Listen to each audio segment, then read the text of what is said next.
5, downed trees, a collapsed gas station canopy, and damaged homes all around the neighborhoods from all across parts of Iredell and Catawba. Now cleaning up after strong storms moved through last night. Queen City News anchor Derek Dellinger has been getting a look at all this damage out there. Derek, you're live tonight in Claremont in Catawba County. Yeah, and that gas station, Derek, the damage there is not all you found, correct? Yes, in fact, we didn't really have to go very far. We did start, however, here at this gas station. As you can see, the canopy did come down on these gas pumps. By the way, we are in a safe location because we are right next to the fire line here. But those we had a chance to talk with say last night, it was just a mess. The rain was coming down in sheets, the wind leading to the damage that you see here, and lightning believed to have brought a tree down onto a house. The light of day is bringing so much into focus here in Claremont. The damage here scattered across parts of town all happened just as the sun was setting Tuesday night. It just come in sheets. I've never saw the wind blow that much. It was unreal.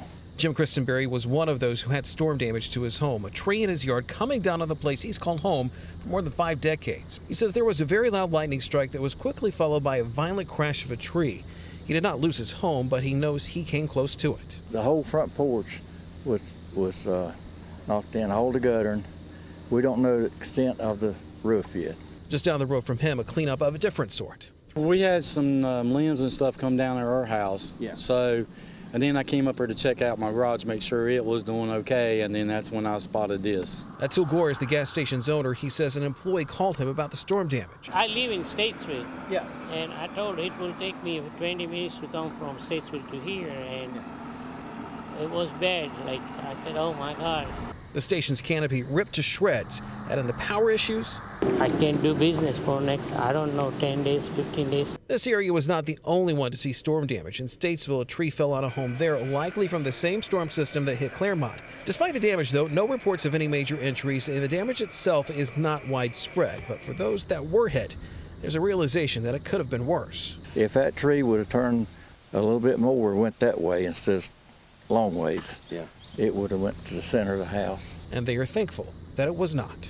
We're very lucky, and the good Lord was watching after us. Now, this is just some of the damage that we did come across. We should keep in mind here that we did talk with some other people here in this neighborhood, and they did basically say that there were some other signs of some damage, some other trees down in some of the various areas. We should also mention that we did see tree crews, Duke Energy crews out here throughout the day across various parts of Claremont, but when we were seeing them, we didn't necessarily see any damage. So if there was any major damage out here, it has since been cleared up. Now we're live in Claremont. Derek Dellinger, Queen City News.